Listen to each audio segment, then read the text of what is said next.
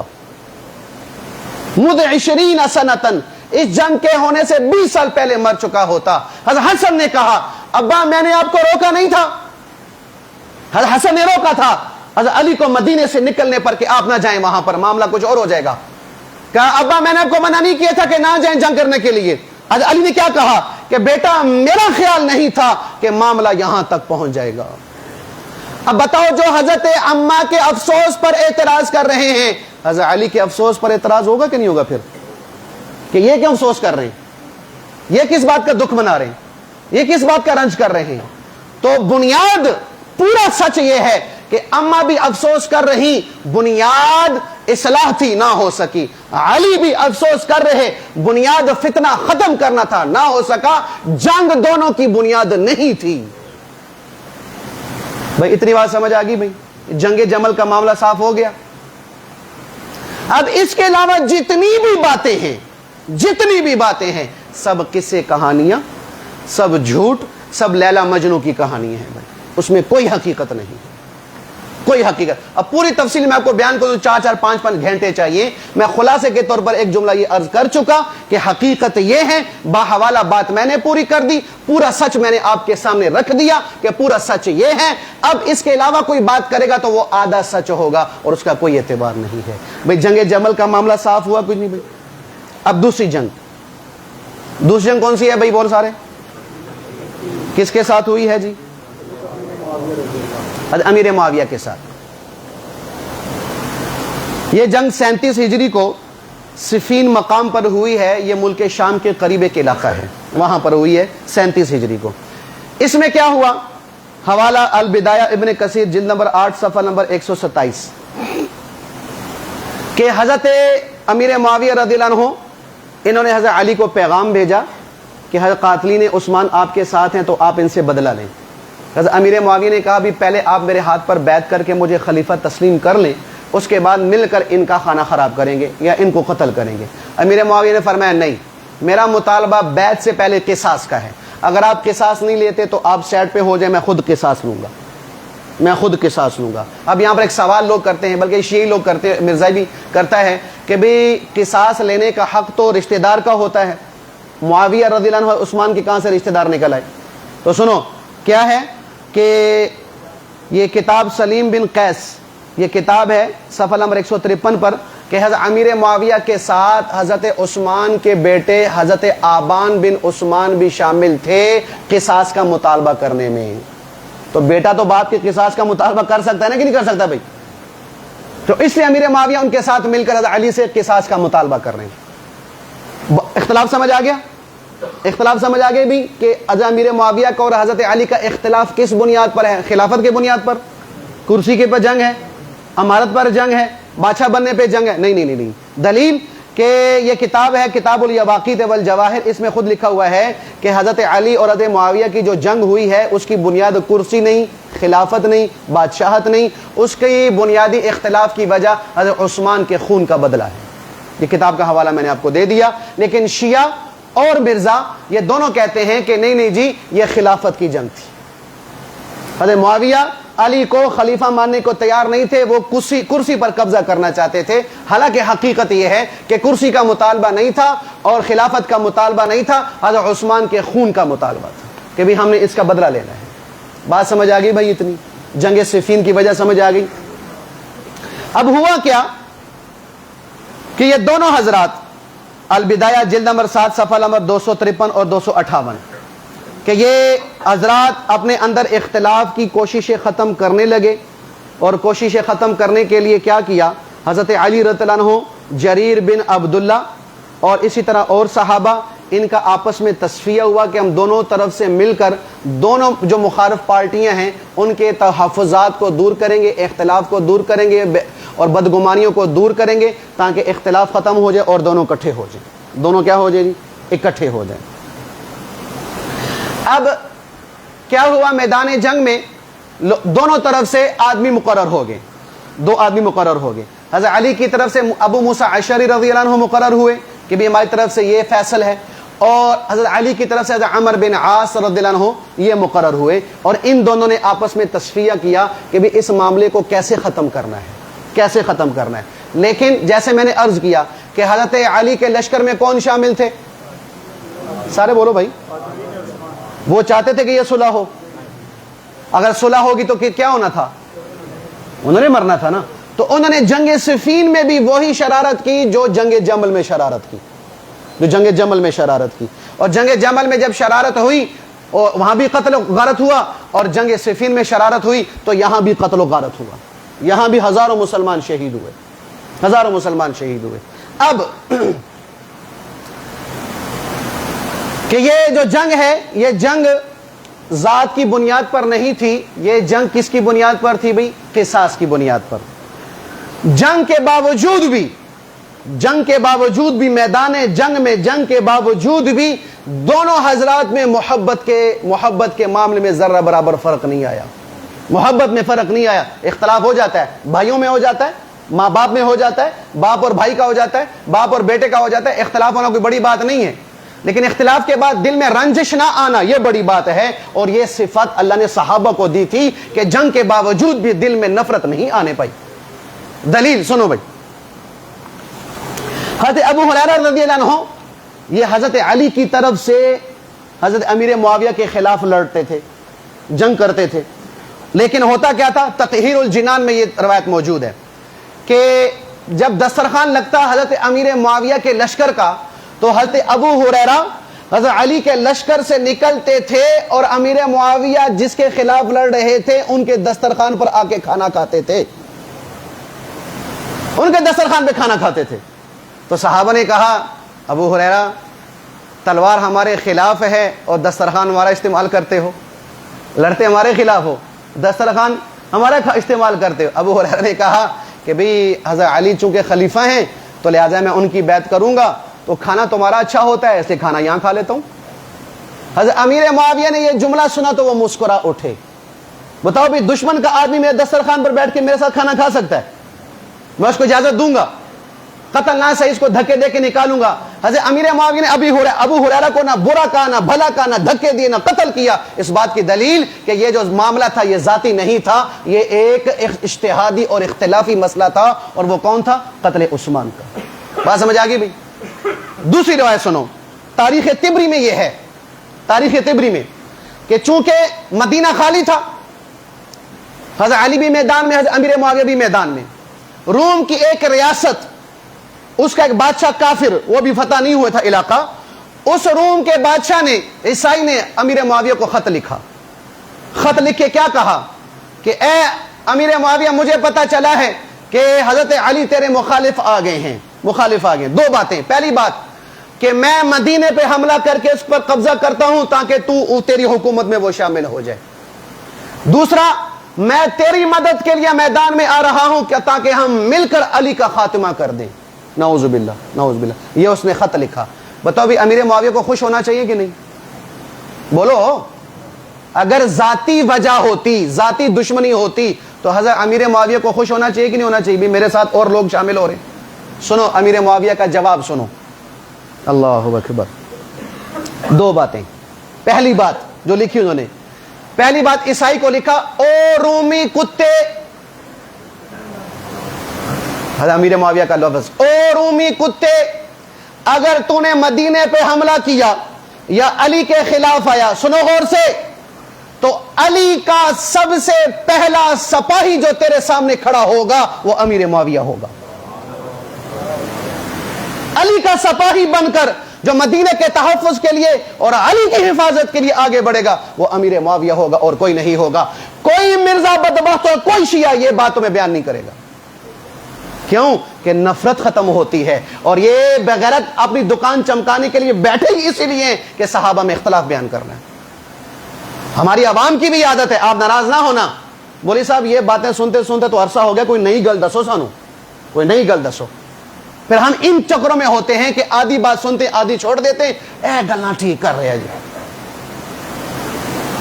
ہمارا یہ چسکا پڑ گیا ہے کہ ہم نئی باتوں کے چکروں میں ہوتے ہیں اور نئی باتوں کے چکروں میں اپنا ایمان بھی ختم کر رہے ہوتے ہیں۔ تو یہ آدھی بات سمجھ آئی اور یہ پوری بات سمجھ آ گئی کہ ان کا آپس کا اختلاف ذاتی نہیں تھا۔ اچھا بھائی اب آگے چلتے ہیں. اب یہ دونوں جنگیں ہو گئی ہیں, دونوں جنگیں ہوں گی, جنگ جمل بھی ہوگی, جنگ صفین بھی ہو گئی. اب میرے اور آپ کے لیے کیا حکم ہے؟ میں نے اور آپ نے کیا کرنا ہے؟ میں نے اور آپ نے کیا کرنا ہے؟ بلکہ اس سے پہلے ایک اور بات سمجھ لو, چلو وہ بھی میں حل کر دیتا ہوں. حضرت امیر معاویہ پر سب سے بڑا الزام یہ لگایا جاتا ہے کہ حضرت عمار بن یاسر رضی اللہ عنہ کو اللہ کے نبی نے کہا تھا کہ اے عمار تجھے ایک باغی گروہ قتل کرے گا. یہ حدیث سنتے رہتے ہو نا بھائی, بخاری شریف کی حدیث ہے, بخاری میں لکھا ہوا ہے جی, ٹھیک ہے جی, مرزا صاحب بڑا چیختا ہے اس کو جی. عمار بن یاسر کو کہا جا رہا ہے کہ آپ کو ایک باغی گروہ قتل کرے گا, اور اس عمار کو شہید کرنے والے حضرت امیر معاویہ کا لشکر ہے. تو گویا کہ امیر معاویہ کا لشکر کیا ہو گیا؟ باغی ہو گیا. کیا ہو گیا بھائی؟ باغی ہو گیا. اب یہاں پر بنیادی طور پر چار باتیں سمجھو بھائی, چار باتیں, کہ کیا بغاوت کفر ہے؟ آدمی باغی ہو جائے تو بندہ کافر ہو جاتا ہے, اسلام سے نکل جاتا ہے؟ یا دو مسلمانوں کی آپس میں جنگ ہو تو وہ مومن نہیں رہتے, وہ کافر ہو جاتے ہیں؟ ایسی کوئی دلیل, ایسی کوئی روایت, ایسی کوئی حدیث اللہ کی قسم روئے زمین پر ایک بھی نہیں ہے. اللہ کی قسم اٹھا کے کہہ رہا ہوں, ایک بھی نہیں ہے کہ باغی کافر ہو جاتا ہے, باغی مومن نہیں رہتا, باغی اسلام سے نکل جاتا ہے. ہاں جنگ کے باوجود اگر بغاوت ہو گئی پھر بھی مومن ہے, پھر بھی مسلمان ہے, اور پھر بھی جنتی ہے. مولوی صغیر نہیں کہہ رہا, اللہ اس کا رسول کہہ رہا ہے. ہوائی فیر نہیں, دلیل اٹھاؤ سورہ حجرات آیت نمبر 9 کہ جنگ کے باوجود دونوں مومن ہیں, لڑائی کے باوجود دونوں مومن ہیں, کافر نہیں ہے کوئی بھی ایک. دلیل قرآن کی آیت نمبر 9 سورہ حجرات, اللہ فرماتے وَإِن طَائِفَتَانِ مِنَ الْمُؤْمِنِينَ اقْتَتَلُوا فَأَصْلِحُوا بَيْنَهُمَا, کہ دو گروہ مومنین میں سے جن کا آپس میں جھگڑا ہو گیا, دو گروہ مومنین میں سے جن کی آپس میں لڑائی ہو گئی تو ان دونوں میں صلح کروا دو. تو لڑائی کے باوجود قرآن کہتا ہے کہ مومن ہی ہے, کافر نہیں ہے. تو جنگ جمع لڑائی کے باوجود علی بھی مومن, اما عائشہ بھی مومن. جنگ صفین لڑائی کے باوجود علی بھی مومن اور امیر معاویہ بھی مومن ہے. بات سمجھ آ گئی بھائی؟ یہ بات آ گئی, یہ اللہ کا فرمان. اب حدیث سنو, بخاری شریف کی حدیث, حدیث نوٹ کرو بھائی, 2704 نمبر حدیث. کیا حدیث ہے؟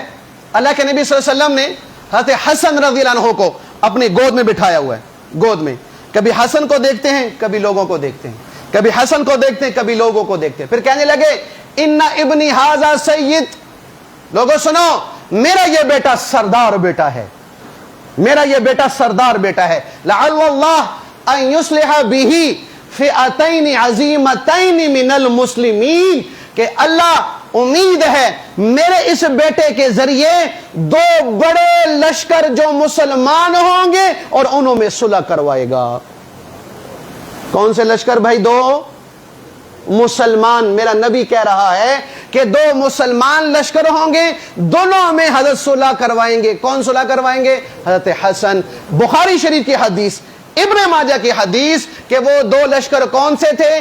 حضرت علی کی شہادت کے بعد حضرت حسن لشکر لے کر نکلے ملک شام کی طرف امیر معاویہ کے خلاف.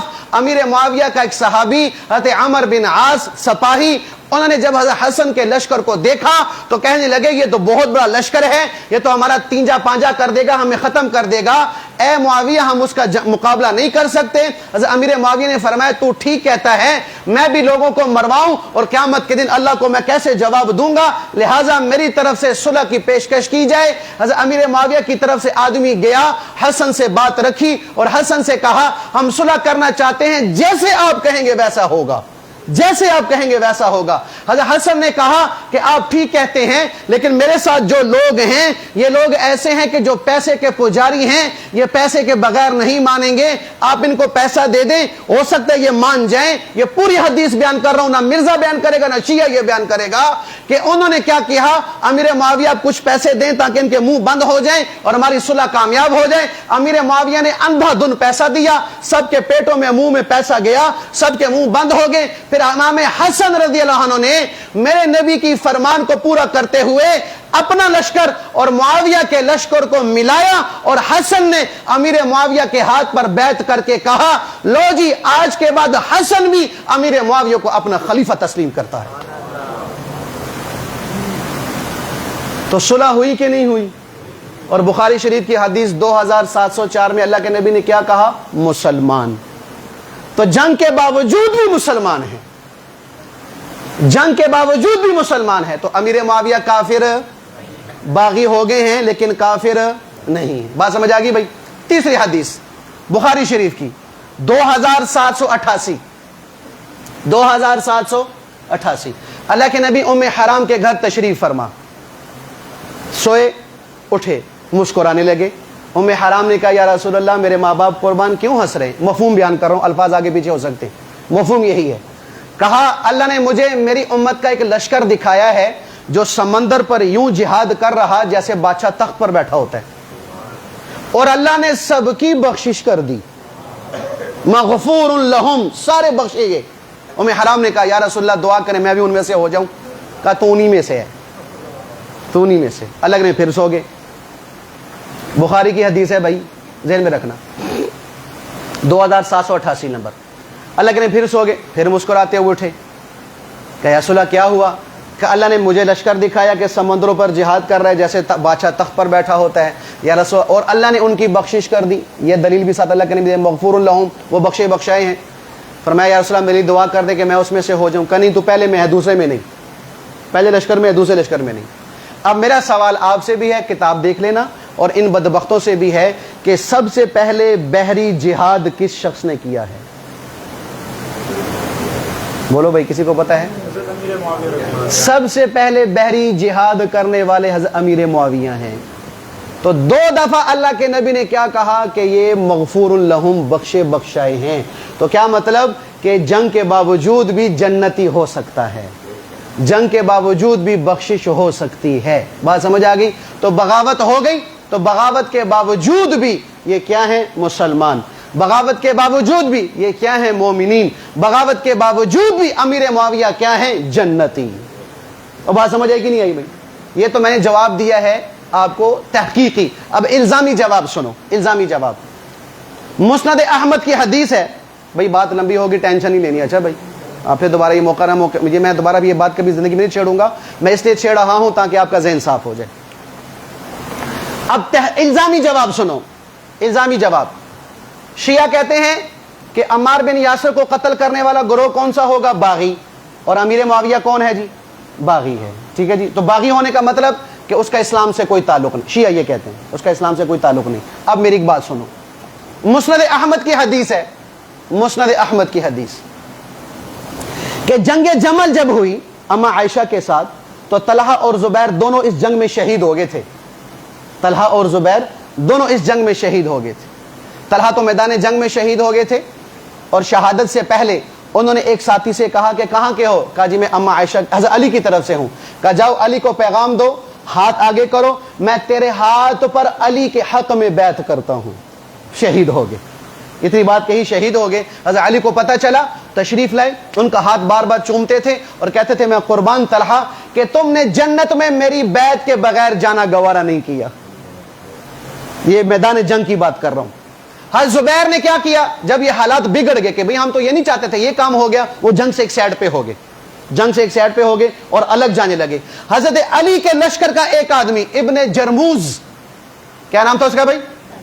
حضرت علی کا لشکری تھا، سپاہی تھا، اس نے کیا کیا؟ زبیر کو اکیلا جاتے دیکھا، پیچھے گیا، نہتے تھے، حضرت زبیر کو شہید کیا، ان کا سر کاٹ کر خوشی خوشی انعام لینے کے چکروں میں حضرت علی کے پاس آ گیا۔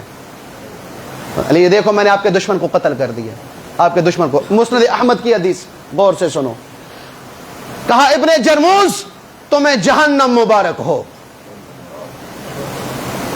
کہا میں آپ کے دشمن کو قتل کرتا ہوں اور آپ مجھے جہنم کی خوشخبری دیتے ہیں؟ کہا نہیں، میں نے خود حضور سے سنا ہے کہ میرے نبی نے کہا تھا علی جو زبیر کو قتل کرے گا اس کو جہنم کی بشارت دے دو۔ اب میرا آپ سے سوال ہے کہ یہ ابن جرموز کس کے لشکر میں تھا؟ تو پھر تو حضرت علی کا سارا لشکر جہنمی ہونا چاہیے نا۔ جیسے عمار کو قتل کرنے والا باغی وہ کافر، زبیر کو قتل کرنے والا جہنمی، اور وہ حضرت علی کی طرف، تو پھر علی کا لشکر بھی جہنمی ہونا چاہیے کہ نہیں بھائی؟ جو یہ قانون بیان کرتے ہیں اس کے مطابق بیان کر رہا ہوں. ہمارا ایمان حضرت علی جہنمی نہیں، نعوذ باللہ نعوذ باللہ ثم نعوذ باللہ، نہ ان کا سارا لشکر جہنمی، صرف قتل کرنے والا جہنمی ہے. اور عمار کو قتل کرنے والا سارا لشکر باغی نہیں، صرف عمار کو قتل کرنے والا باغی ہے، باقی کوئی باغی نہیں ہے. تو اتنی بات سمجھ آ گئی بھائی. اب یہ جو جنگ جمل جنگ صفین ہوئی ہے، یہ پچھلے سال ہوئی ہے؟ بولو بھائی. انجینئر محمد علی مرزا جب یوٹیوب پر بیٹھا تو اس سے ایک دن پہلے ہوئی. کب ہوئی ہے جی؟ 36 اور 37 ہجری کو. تو کتنے تقریباً درمیان میں عرصہ گزر گیا؟ 1400 کوئی 10-12 سال تو گزر گئے، 1410-12 سال. تو درمیان میں کوئی ایسا عالم دین نہیں تھا جنہوں نے ہمیں بتایا ہو کہ بھی اس جنگ کے بارے میں تمہاری زبان سے کیا ہونا چاہیے، اس جنگ کے بارے میں میرا آپ کا کیا نظریہ ہونا چاہیے. ان 1400 سال میں کوئی عالم نہیں گزرا، صرف انجینئر محمد علی مرزا صاحب تشریف لائے ہیں. کوئی اور محقق عالم گزرا ہے کہ نہیں گزرا؟ بھائی بتاؤ، آپ بتاؤ.